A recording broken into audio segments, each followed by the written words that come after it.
Again, this horse we videoed about 3 weeks ago, so just going to show you where he's at today as compared to the other day, or 3 weeks ago. And you've seen him go around, and he gets pretty good, so as soon as he gets okay, we'll go on to something else. But I'm not going to ignore the fact that he needs this every time I work him, every single time.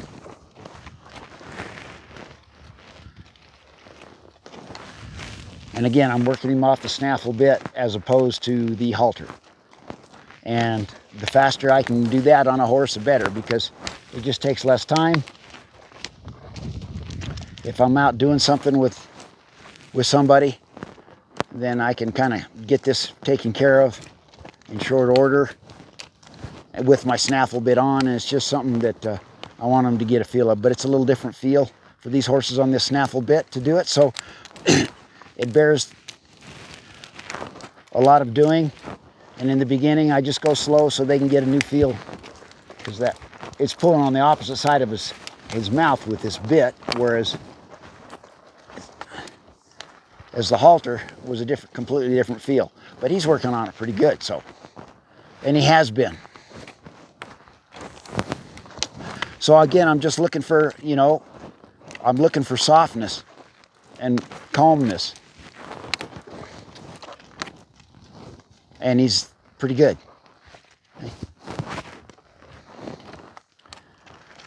So that's kind of your test when you do this, because you're going to do the same thing when you get in the saddle for a bit, and then when he checks out, everything checks out. Then you go on and do whatever you're going to do. So the better he gets at this, and this is just something I've learned, the better your horse, whatever horse you're doing this with, gets, the less you have to do. And there might be a time where I might just barely even do it, for just roll the hindquarters over on a cool day or a rainy day or on these cold winter days. I'd like to do this because they can be a little tight sometimes, and so it's worth it. But it doesn't mean we have to do it to this extent once they get better at it. See, that's the point. The point is, you might not even have to do it at all if your horse is soft and relaxed. So that's pretty good. I'm going to throw this over a little bit because, if you can recall on that last video, he was troubled about this a little bit. He's still not perfect about it, but he's way better. He's way better.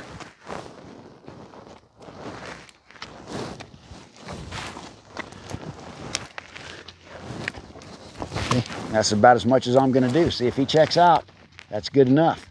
I'll do it one more time while he's walking around me on the left. Check him out as he's going. It's pretty good.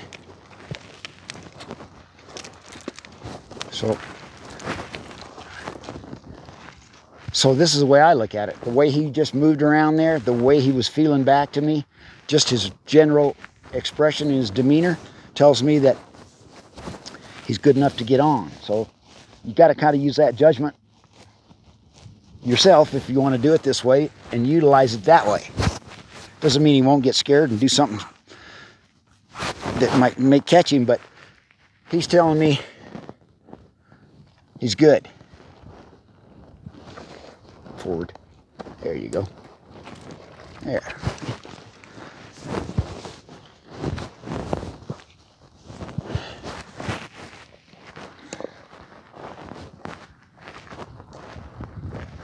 Yeah. I'll get him squared up a little bit. Makes it easier on me and on him.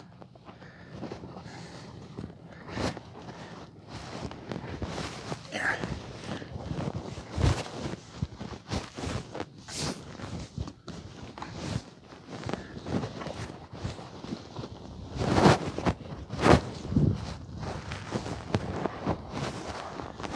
And that's what I want him to do, just stand there. I think he did that last time too, but I want to bend him and have him just stand there. Good.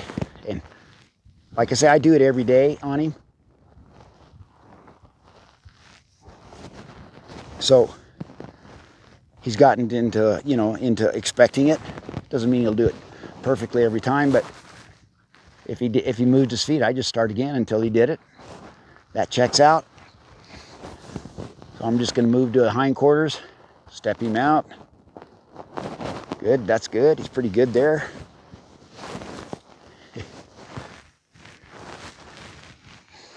Cat's there.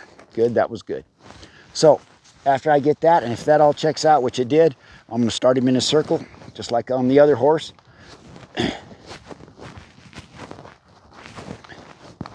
I'm looking for a nice, calm, relaxed, round circle. And he's giving that to me. My inside leg is slightly back, kind of scissored. My outside leg is slightly forward.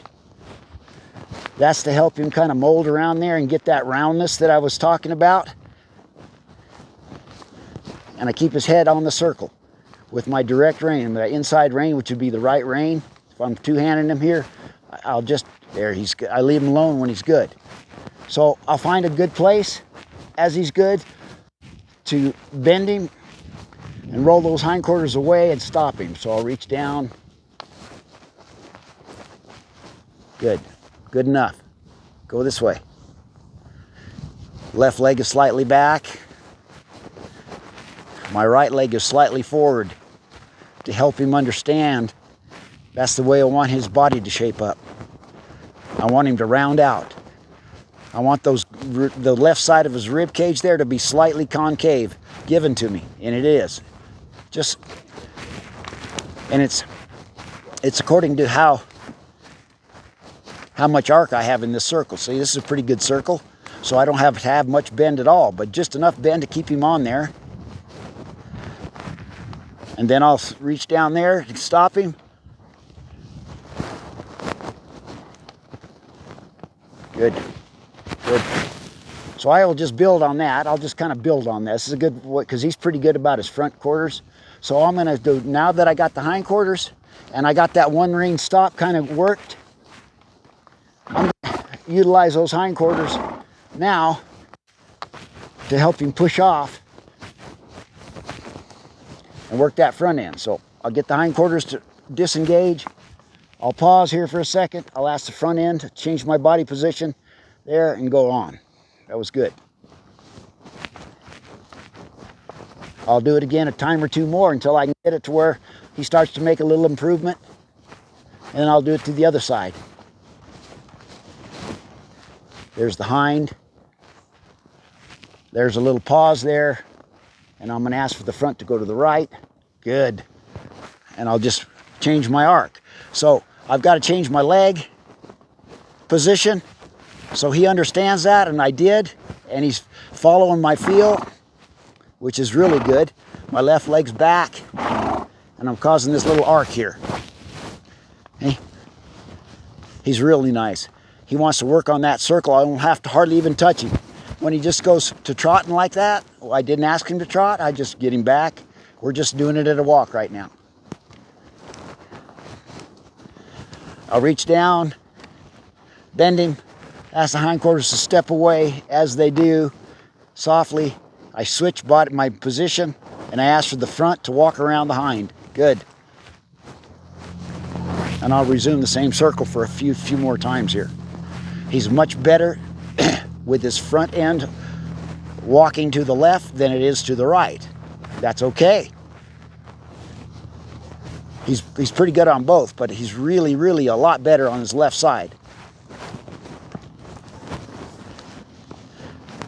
I'll bend him. Get those hindquarters to step over there. Then there's a little pause there. That's his release. Then I switch, give him enough time to figure out what he's got to do, and then we go around that way. Now I'll drop my right leg back and my left leg forward and resume the other circle. So now he's got to get his right rib cage away from my right leg. The right side of his rib cage, that is. And I'll just help him.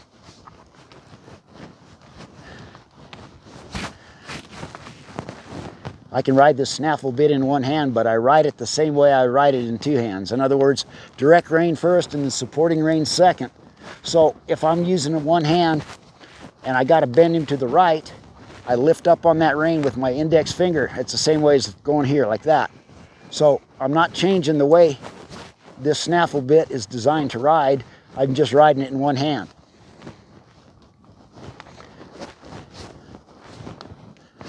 Hindquarters.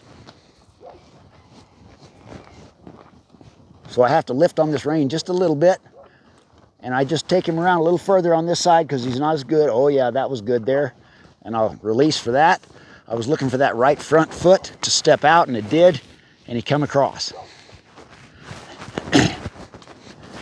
So now I'll start the trot and do the same thing at the trot and see how he is. So I'd like a nice jog. So I'll slow him down.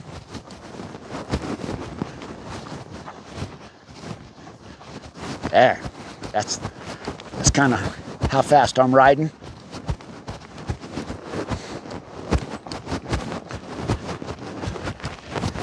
And I'll do the same thing.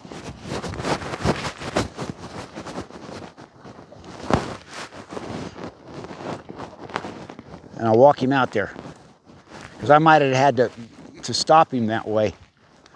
So I want him to know that he can get shut down that way. So I'll do it again.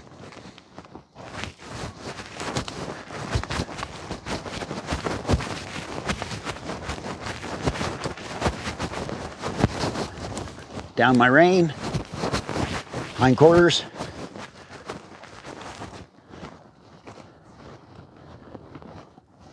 Stop.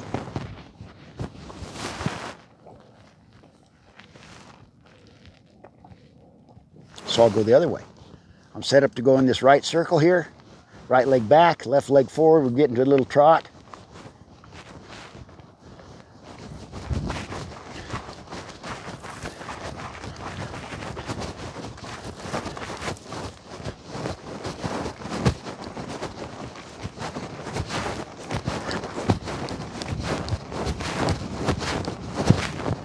Reach down.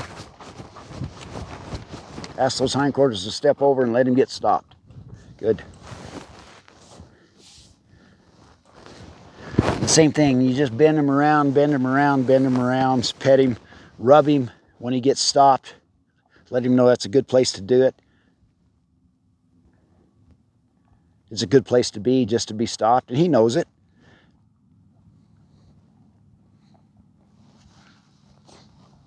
At first he thought he had to go all the time, so this is good. Back to the trot, and I'll just make this circle a little bigger this time.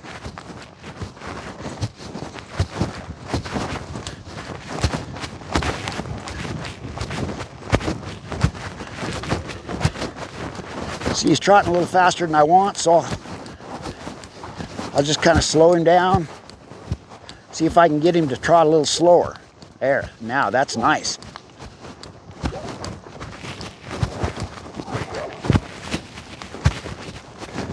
He's a little heavy, see, he wants to kind of go too. So I'm just gonna, he's leaning forward, so I'm just gonna stop him, back him and release. And that kind of is like a rebalancing thing. He just gets heavy on the front end, and that's why he wants to pull, because he's not balanced as well as he could be. So that's one way to kind of rebalance him, is just to stop him and back him a little bit. And every time he gets heavy on these reins, like that right there, he's going a little faster. I'll just stop, pull him back, give him a second there to dwell on that, just a second, start again. And what I'm looking for is him not to accelerate when I don't want him to accelerate. It's pretty good here, but when I come around this part of the circle, he wants to accelerate.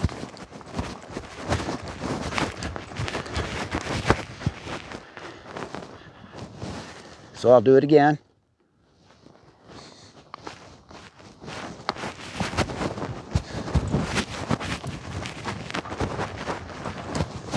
There. And if I don't have to stop him to kind of get him rebalanced, I'll kind of draw back on those reins. But if he's just meeting me with resistance, then I'll do this. Release. Give him a moment. Go again. And if this is repeated enough times, he'll figure out on his own that it's easier just to trot a little bit slower. See, and I can stay out of his mouth.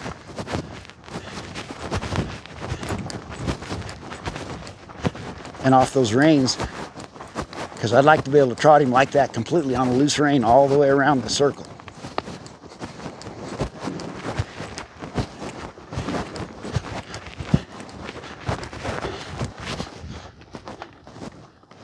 Back him. Back him again. So I'm trying to do as little as possible as far as taking a hold of him in those on those reins. There, that was better. Give him a break there.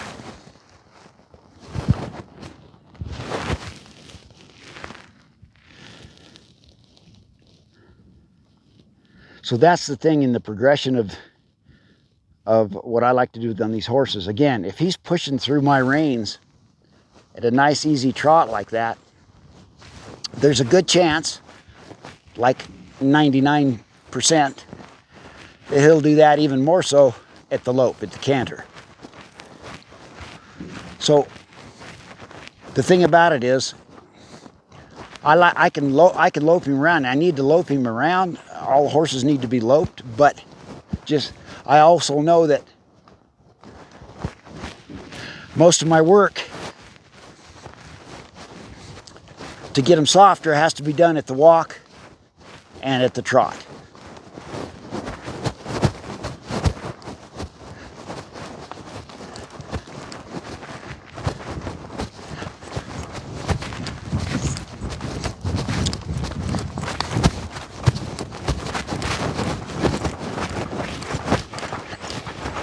He's off balance there. And see, he gets real heavy there, see? As soon as I go into that lope, he went on the wrong lead, but even if he was on the correct lead, he would have been pulling on me. Just pulling on me.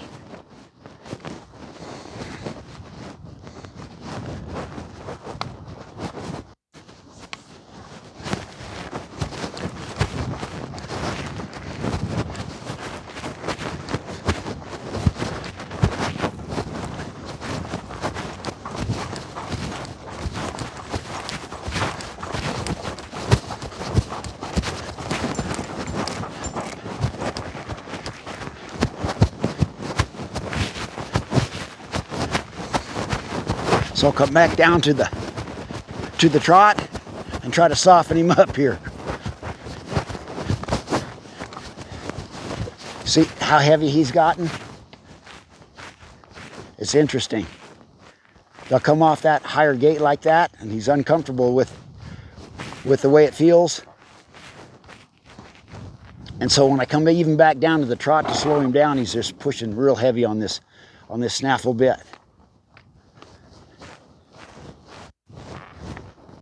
There, he's getting soft.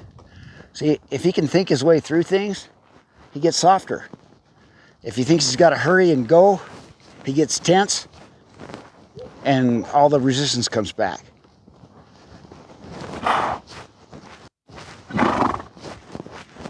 See how all that there is, he's just letting down right there. See, that's just him letting down. Like, thank you.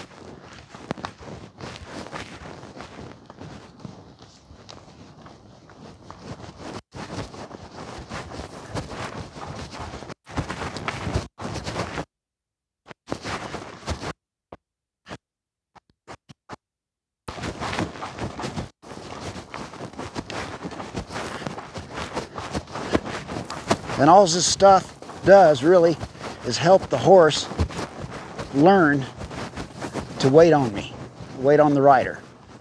These horses are really not waiting on the rider. They're just sort of doing what they think they're programmed to do. And that's okay, I mean, but